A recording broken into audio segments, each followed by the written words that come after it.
Hello friends, knowledge versatile welcomes you. আমরা phrase নিয়ে আলোচনা করছি। ফ্রেজ কথার অর্থ হচ্ছে শব্দগুচ্ছ।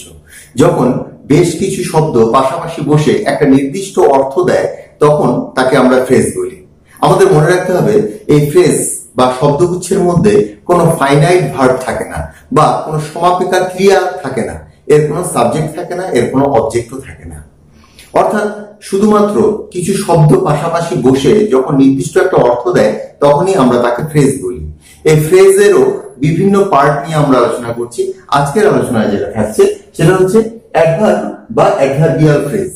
এবার অ্যাডভার্বের যে মূল কাজ সেটা হচ্ছে মূলত ভার্বকে কোয়ালিফাই করা, অ্যাডজেক্টিভকে কোয়ালিফাই করা, ওই বাক্যে ব্যবহৃত অন্য কোনো অ্যাডভার্বকে কোয়ালিফাই করা, সেটা তো আছেই, কিন্তু এর প্রধান কাজ যেটা অ্যাডভার্বের যেটা প্রধান কাজ সেটা হচ্ছে সেই বাক্যে ব্যবহৃত কোনো ভার্বের গুণাগুণ প্রকাশ করা। এখানে যে ফ্রেজগুলোকে আমরা পাবো এই ফ্রেজগুলো অ্যাডভার্বের মতোই বাক্যে কাজ করবে, অর্থাৎ বাক্যে ব্যবহৃত হয়ে এগুলো বাক্যে যে ম্যানার, সে ম্যানার বলে দিতে পারে, প্লেস বলে দিতে পারে, টাইম বলে দিতে পারে, রিজন বলে দিতে পারে ইত্যাদি। তো আমরা এক এক করে এক্সাম্পলের মাধ্যমে বিষয়টাকে ক্লিয়ার করছি। তো আমরা প্রথম এক্সাম্পলে চলে আসি। He plays football amazingly well. সে খুবই ভালো, আশ্চর্য রকমের ভালো ফুটবল খেলে। He plays football amazingly well. এবার দেখো amazingly well, আশ্চর্য রকমের ভালো, এটা কিন্তু তার খেলার ধরনকে বলে দিচ্ছে, খেলার ধরনকে বলে দিচ্ছে। এবং এখানে আমরা দুটো শব্দ পাচ্ছি, একটা amazingly, একটা well। এই দুটো শব্দ মিলে একটা অ্যাডভার্বের কাজ করলো এবং অ্যাডভার্বটা এখানে প্লে, সে কেমন ভাবে খেলে, আশ্চর্য রকম ভালো। এই আশ্চর্য রকম ভালো এটা বলছে এই ভার্ব সম্পর্কে, অর্থাৎ এই ভার্বের গুণাগুণ প্রকাশ করলো। একটা ফ্রেজ হয়ে যখন ভার্বের গুণাগুণ প্রকাশ করলো এটাকে আমরা বলবো অ্যাডভার্ব ফ্রেজ। এবং এটা হচ্ছে কিভাবে খেলে সেই জন্য এটা হলো ম্যানার। এবং হাউ দিয়ে যদি আমরা প্রশ্ন করি এখানে আমরা উত্তরটা পাবো অ্যামাজিংলি ওয়েল। তারপরের এক্সাম্পলটা দেখো, I read at my table. I read at my table. আমি আমার টেবিলে পড়ি, পড়াশোনা করি।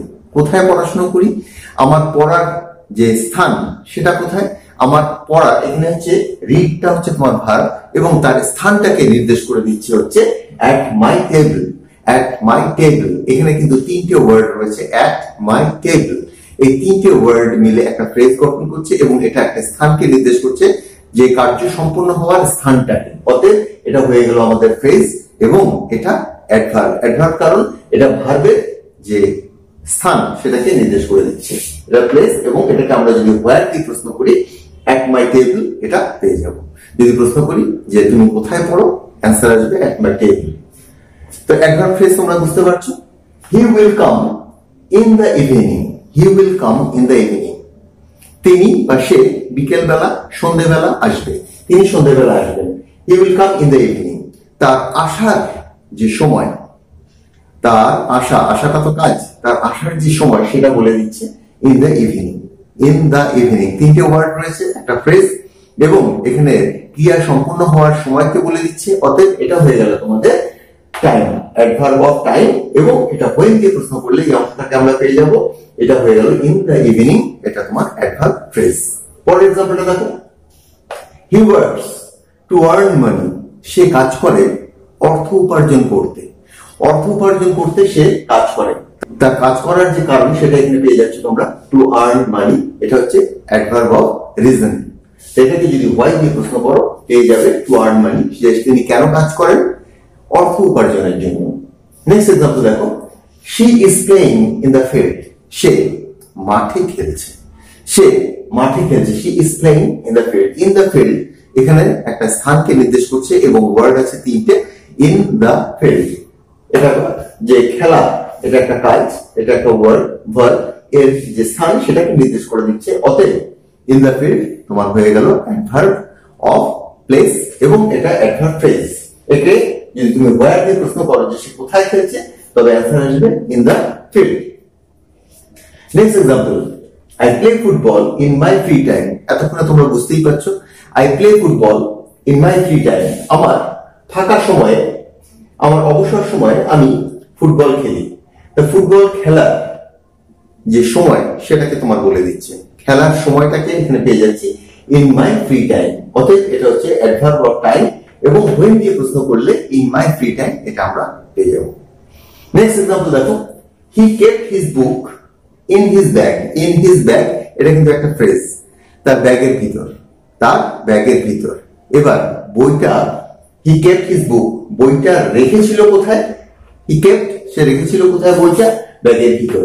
অতএব এটা স্থানকে নির্দেশ করছে, রাখার স্থানকে, এবং এটা where দিয়ে প্রশ্ন করলে অ্যান্সারটা পেয়ে যাবে। তো এটাকে কি বলবে? অ্যাডভার্ব অফ প্লেস, এবং এটা হয়ে গেল তোমার adverb phrase in his bag. 9 নম্বর एग्जांपलটা দেখো, আই ওয়ান্ট এ পেন, আমি একটা কলম চাই, টু রাইট এ পোয়েম, একটা কবিতা লিখতে। তো আমি চাই, আই ওয়ান্ট, কেন? কেন? রিজন, রিজনটা যদি জানতে চাই, টু রাইট এ পোয়েম, একটা কবিতা লিখতে, একটা কবিতা লিখতে আমি কলমটা চাই। তো এখানে টু রাইট এ পোয়েম এটা কিন্তু adverb of reason K show করছে। রিজন, why দিয়ে প্রশ্ন করলে তোমরা টু রাইট এ পোয়েম এটা পেয়ে যাবে। তো টু রাইট এ পোয়েম এটা হচ্ছে অ্যাডভার্ব অফ রিজনের মধ্যে চলে আসলো, এবং এখানে যেহেতু একাধিক শব্দ রয়েছে অতএব এটা হয়ে গেল অ্যাডভার্ব ফ্রেজ। একের অধিক শব্দ অ্যাডভার্ব হিসেবে কাজ করছে, তাই এটা অ্যাডভার্ব ফ্রেজ। 10 নম্বরটা দেখো, ওয়ার্ক হার্ড, ইম্পারেটিভ সেন্টেন্সে রয়েছে work hard to be successful, সফল হতে কঠিন শ্রম করো, কঠিন পরিশ্রম করো সফল হতে, টু বি সাকসেসফুল। তো এখানে উপদেশ দেওয়া হচ্ছে কঠিন শ্রম করতে, কঠিন পরিশ্রম করতে, কিসের জন্য?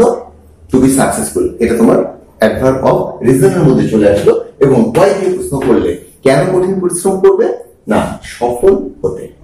তো তোমরা 10টা এক্সাম্পল পেলে অ্যাডভার্ব বা অ্যাডভার্বিয়াল ফ্রেজের। তো মনে রাখবে যে ফ্রেজ বা শব্দগুচ্ছ অ্যাডভার্বের মতন কাজ করে, এক্ষেত্রে তোমরা প্রতিটা ক্ষেত্রেই দেখলে মূলত ভার্বের বিভিন্ন রকম গুণাগুণ, সেটা টাইম, প্লেস, রিজন ইত্যাদি যাই হোক না কেন, সেটাকে তোমার বলে দিচ্ছে এই ফ্রেজগুলো, অর্থাৎ একাধিক শব্দ। তো এটাই হলো তোমাদের অ্যাডভার্ব অফ ফ্রেজ। আজকের আলোচনা এখানে শেষ করছি, পরবর্তী আলোচনায় আবার যোগ দেবো। Till then, bye, see you.